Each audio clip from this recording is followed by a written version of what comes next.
Quando você quiser. É. Quem vê close não vê corre, não. Hoje eu tô aqui nesse teatro maravilhoso, com a luz maravilhosa, com um som maravilhoso, com um projetor de alta qualidade, tecnologia, uma equipe incrível. Mas as pessoas não imaginam o trabalho que foi chegar até aqui.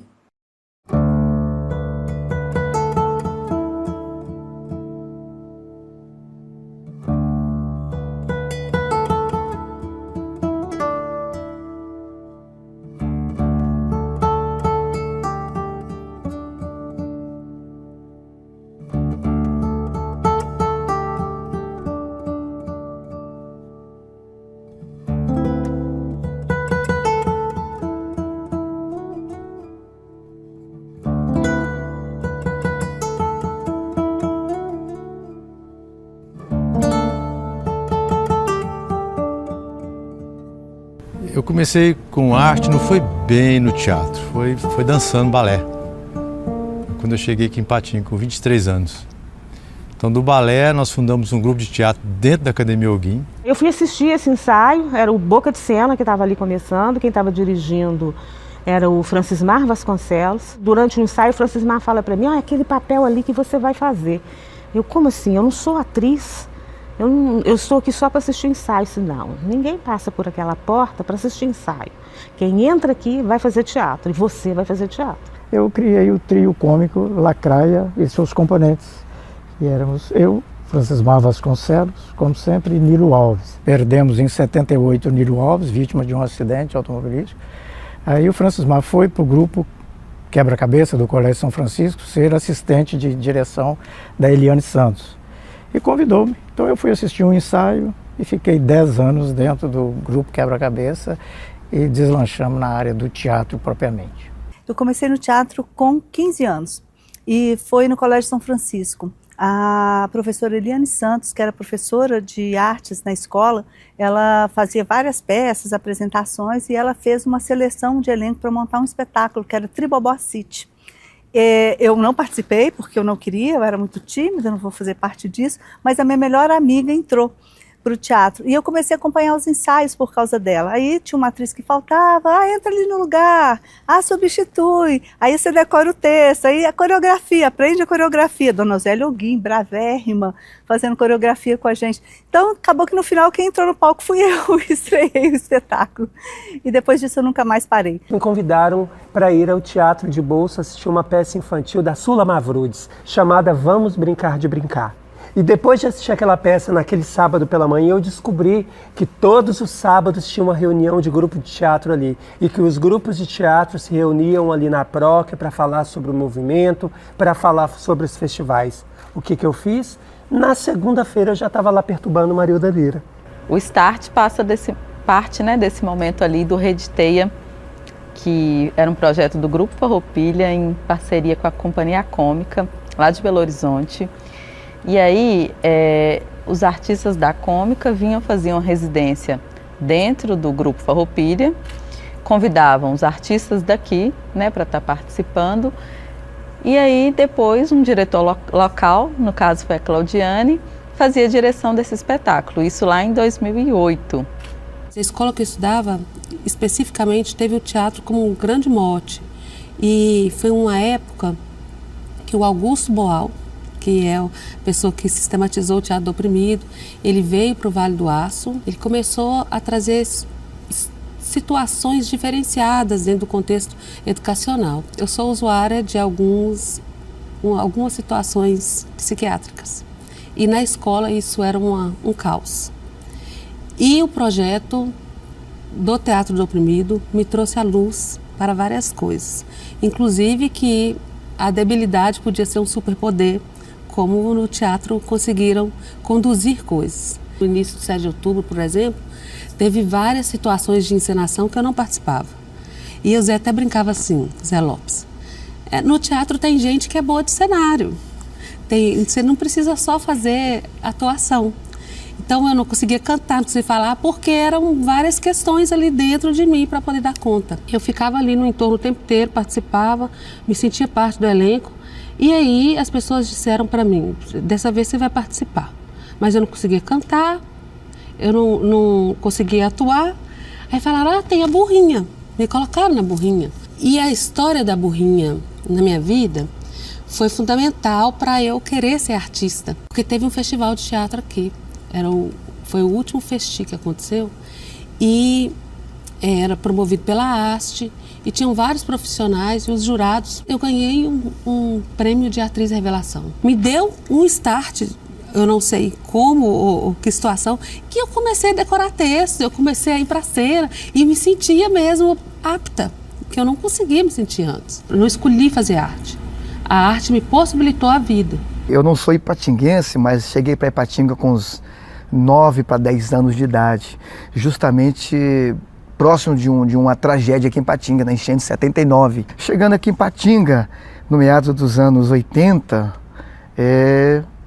eu conheci um grande teatrólogo aqui em Ipatinga, né? Darcy de Mônica Rodrigues, que foi para mim uma inspiração, um pai e ao mesmo tempo o nosso criador teatrólogo aqui de Ipatinga, né? Além de cara, depois eu fui descobrir que era um grande produtor e ator e um grande cenógrafo. Então eu comecei com Darcy de Mônico. Darcy me pegou, me acolheu. Eu posso dizer que eu fui adotado por ele. Eu era um rapaz de poucas condições, morava numa favelona aqui na Rua do Buraco, vítima de um enchente de 79, e ele ajudou a mim, minha família, meus irmãos, e me viu em mim um talento nato, que a gente traz isso de nascença, né? Daí veio Renda Brejolândia, depois eu fiz uma peça já adulto chamada Navalha na Carne, de Plínio Marcos, Os Sete Gatinhos, que é uma peça de Nelson Rodrigues, que eu fiz com ele também, Rapaz da Banda, entre tantas outras que agora não estou me lembrando, mas é falando de Darcy, esse cara, Darcy de Mônica, esse cara que deu para nós esse rampage aí de acreditar na gente, né? A primeira peça, acho que de teatro assim, mais oficial que eu assisti mesmo foi com o Darcy. A gente acompanhava o Darcy, ele tinha um teatro que funcionava lá no Bom Retiro, lá no Colégio Padre Cícero. Tinha uma salinha ali, eu fui lá ver uma peça do Darcy, não lembro o nome da peça, e lá eu conheci ele, logo a gente estava conversando, e aí ele fez parte da Associação Pro Cultura, que nasceu logo no ano seguinte, o Zé Lopes, e Darcy, João André Tenuta, Célia Arruda, Wanda Silveira, e foi crescendo. O Darcy eu conheci nos festivais de teatro, porque aqui tinha uma entidade chamada AST, né? Associação Teatral de Ipatinga. E a AST, ela realizava vários festivais de teatro. Realizava esses festivais lá na Academia Huguim. E aí que eu fui conhecer a ousadia do Darcy. A minha relação com o Darcy é de amizade desde criança. Nossas famílias sempre moraram próximas. Nunca tive a honra de trabalhar sobre o comando, sobre a direção dele, mas sempre me deu instruções, sempre me passou dicas de teatro. Então, quer dizer, é um amigo que eu sempre tive um apreço muito grande e sempre fomos muito próximos. E a peça que ele fez, o meu trabalho, No Reino da Brejolândia, que era uma sátira sobre o governo do Collor, que foi apresentado pelo grupo Cleidiácones, com o cenário de Darcy de Mônaco, que foi um cenário fantástico. O Darcy, eu falo que ele era o cara, professor Pardal do cenário. A gente improvisava, a gente pegava, hoje a gente chama de reciclagem, né? Mas o Darcy já via naquele material de reciclagem que era cenário, né? E ele pegava aquele material, a gente pintava e fazia cenário com aquilo. Pedaço de compensado velho, fazia porque era com recurso. Os projetos ainda não eram aprovados, né? Logo em seguida, sim, aí a prefeitura, mas os projetos, eu não sei como, ele começou a produzir os espetáculos. E a gente melhorou um pouquinho, mas era luta.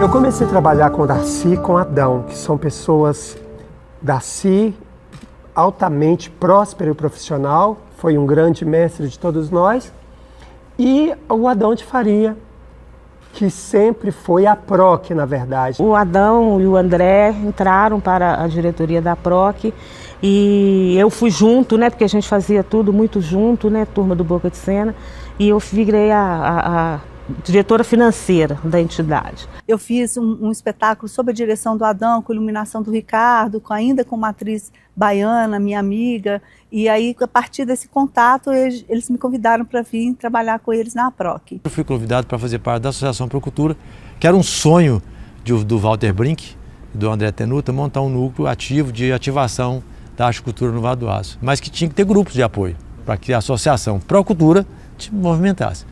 Aí nasceu a Associação Teatral de Ipatinga, nasceu o Grupo Boca de Cena. A gente tinha a Academia Huguim, que era o único palco com uma plateia, né, de 200 e poucos lugares, e um palco enorme, como todo mundo, né, aqui da região conhece, como o único teatro, né, da cidade. Nós ensaiávamos no nosso quintal, apresentávamos no quintal do vizinho. Aí depois nós passamos a ter a oportunidade de apresentar no palco dos cinemas, Cine São José, Cine Ipanema, depois no Terreiro das Igrejas, que não deixa de ser um grande teatro.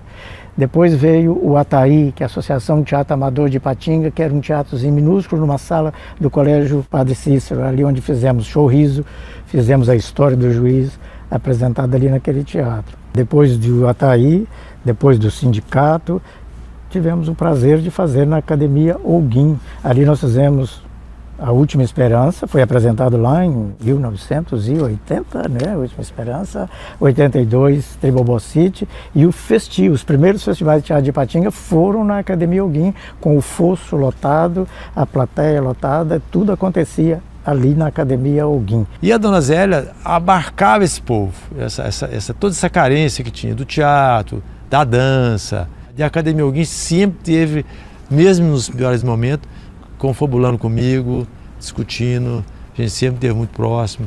E ela sempre, até a morte, ela estava tentando fazer arte com todo mundo.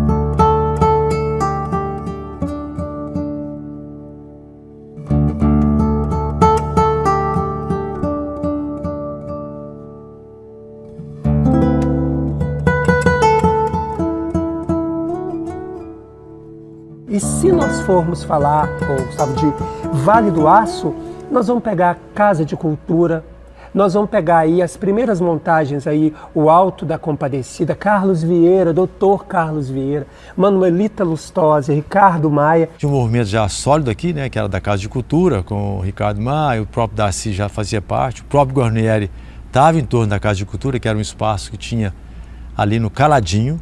Era um trabalho conjunto. Ricardo Maia, com, né, Fabriciano, as pessoas de Fabriciano, com a gente. Tanto é que Paixão de Cristo, quando foi montada, nós fizemos a Paixão de Cristo mais de uma vez. A APROC montou a Paixão de Cristo mais de uma vez. Era sempre com o elenco de Ipatinga, de Fabriciano. Fundamos um grupo, refundamos um outro grupo dentro da Unileste, que era o Poesia na Praça. Tinha um consórcio com Boca de Cena, e lá a gente fez muito trabalho, e com o apoio de 12 Minas fizemos um teatro também lá, que é o Teatro da Unileste, que é a sala de arte, que todo mundo hoje tira muito proveito daquele espaço.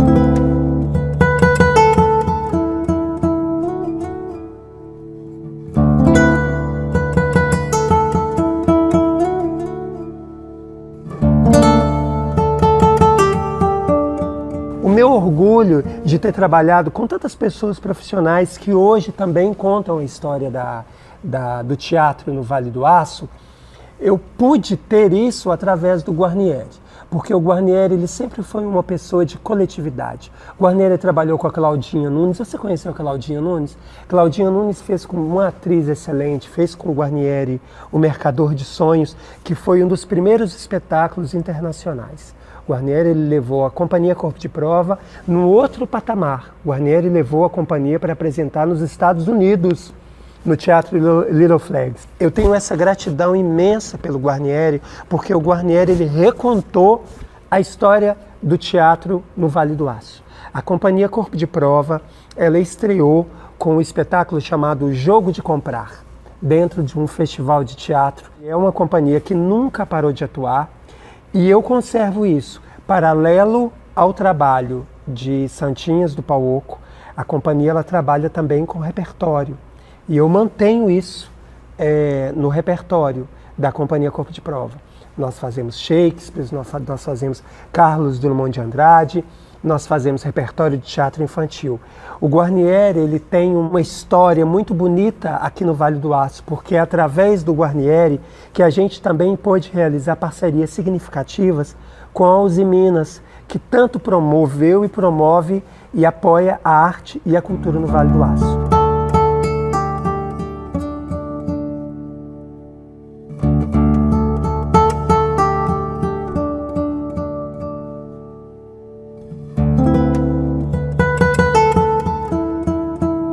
A PROC funcionava na Rua Mariana, né? No terceiro andar da Rua Mariana. Hoje tem a biblioteca pública, mas ali nós criamos um teatro, chamado Teatro de Bolso, onde nós mesmos colocamos, fizemos as arquibancadas, conseguimos, a prefeitura cedeu espaço. Era uma sala que era o Teatro do Darcy, o Darcy chamamos ele, Darcy, nós temos uma grana aqui, que era um dia que tinha que devolver para a prefeitura e fomos lá, negociamos fazer o teatro, deixaram. Então criou-se um tablado na sala, no fundo da sala, aí desse tablado você descia para o banheiro, que era o camarim, e fizemos umas arquibancadas, que eu fiquei sabendo que quem fez as arquibancadas foi o Zé Rodrigues. Era um espaço que tinha arquibancada semelhando um teatro de arena. O palco bem redondo, né?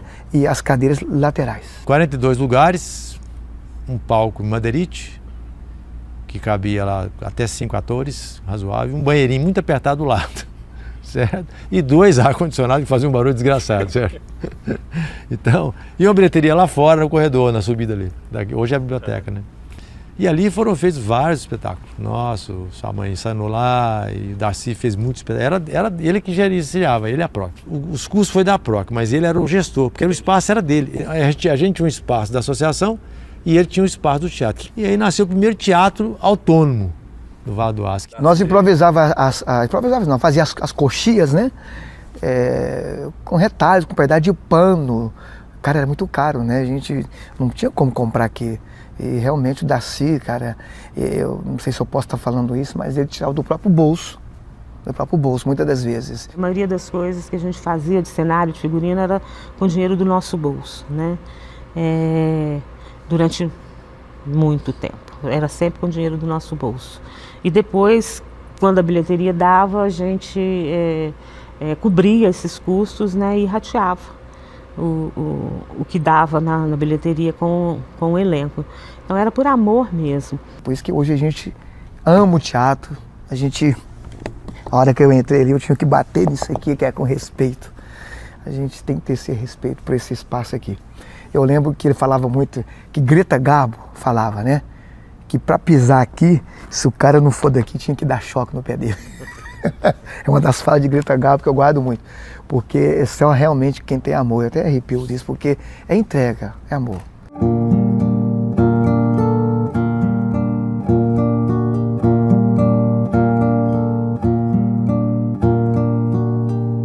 Quando a gente pensa, por exemplo, no Otton, se você pensar a importância do Otton no teatro da cidade, é inevitável que você não pense no teatro de comédia, na formação de público. O Otton e Didi faziam essa proposta de ir para as escolas. Que é de levar o teatro para a rua, de fazer esse movimento contrário, né, apresentando em praças, em escolas. Eu acho que só o Grupo Farroupilha naquela ocasião propunha essas coisas. E ia para as escolas, vendia o ingresso a R$ 1,99 e a gente improvisava coisas com temática da escola ou a gente levava alguma, mas sempre essa história assim mesmo do palhaço. Essas ações pedagógicas, elas são de extrema importância e eu acho que o teatro ele precisa vir exatamente assim, da base. É importante também, eu acho, na nossa trajetória enquanto Farroupilha, pensar quantos outros grupos saíram do nosso. E aí que surge, né, o Coletivo Aberto. O nome, inclusive, vem de uma ideia de que a gente queria que a gente fosse um grupo, que a gente desse um nome, né, para o que a gente estava fazendo, mas que a gente tivesse abertura de continuar trabalhando com os outros artistas, como a gente sempre fez, como era com Boca de Cena, como era com Casa Laboratório, com Farroupilha. Um grupo de teatro, ele não é só um grupo de teatro, ele faz parte da identidade dessa cidade. E a gente faz parte da identidade dessa cidade.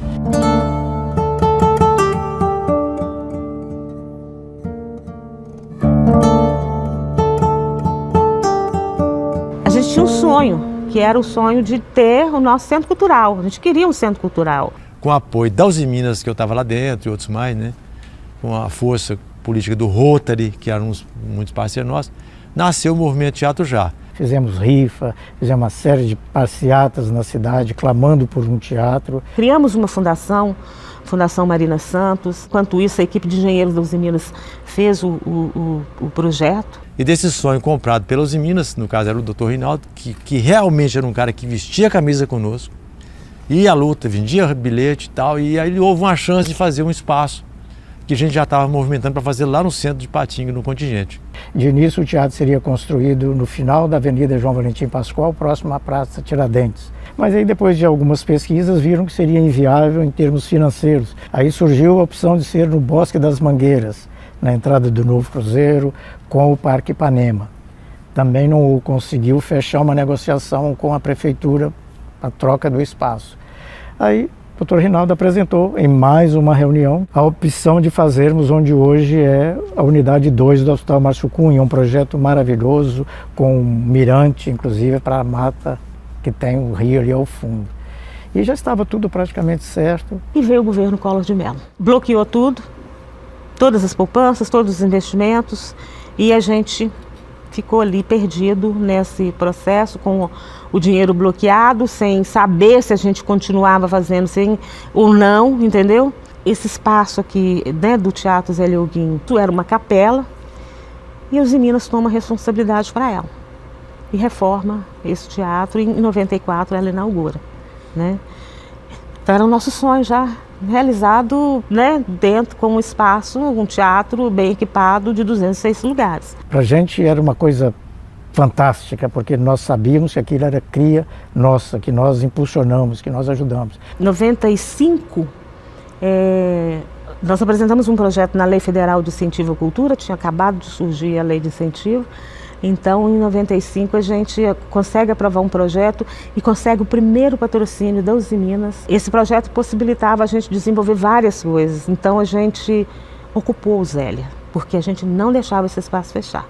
Todo mês tinha evento, todo mês, todo final de semana tinha evento. E o público acompanhava a gente. O movimento já estava com a maturidade de sustentar. Hoje você chega aqui fazer teatro, tem plateia.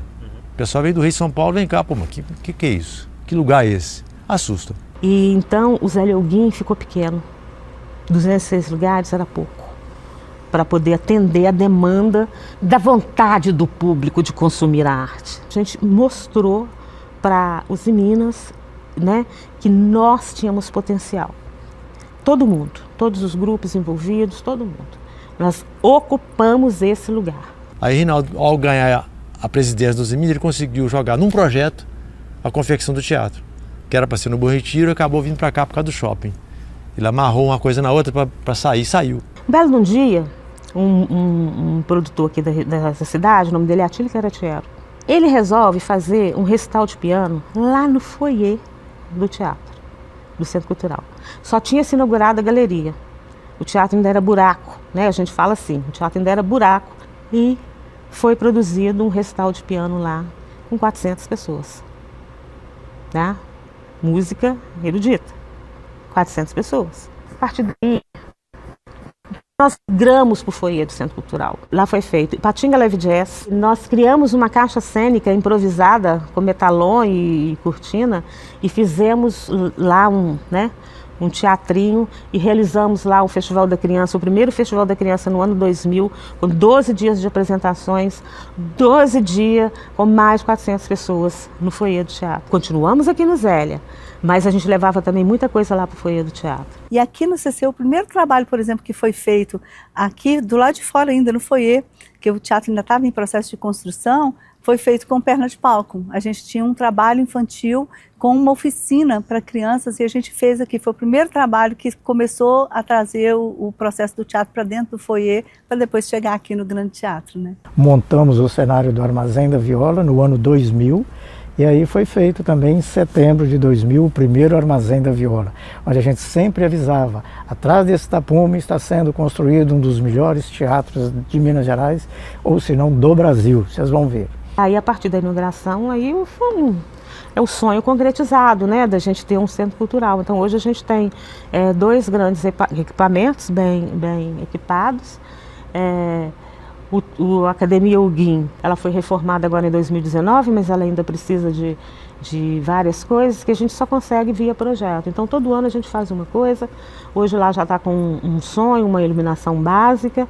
Esse ano agora a gente conseguiu captar um recurso, a gente vai melhorar mais algumas coisas e aí vai. Daqui a pouco a gente tem a Academia Huguim aí também no hall dos espaços bem equipados para poder realizar eventos. Há pouco tempo eu vi o Nardir falar aqui que o Movimento Cultural de Ipatinga, que é até um bom prefeito, um bom rapaz, nasceu com o Zé Cultura. Não.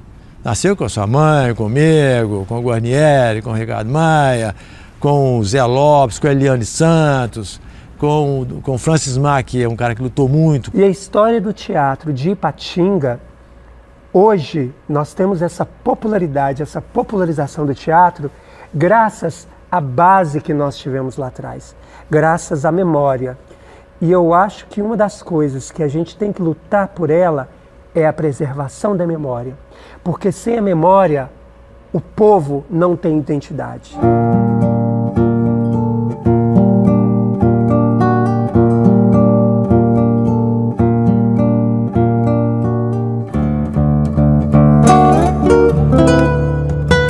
Eu acho que essa geração que está chegando agora é uma geração que precisa olhar para trás. Porque a conquista dos anos 80, 90 está aí, que é os equipamentos. Nós temos mais de quase 3 mil lugares no Vale do Aço. É graças a essa briga nossa no passado. É graças a esses artistas que, mesmo sem a lei de incentivo, resistiram, brigaram por um espaço cultural, um movimento cultural que fosse aberto, coletivo, democrático, que a gente pudesse trazer os bairros da periferia a se juntar a gente, ver o que realmente é teatro e ver o que nós estávamos preparando, que era um movimento profissional, artístico e ímpar para a comunidade dessa cidade. O futuro, ele vislumbra cada vez mais como muito eu, cada vez mais solo, cada vez mais edital, cada vez mais como fundante, como prioridade.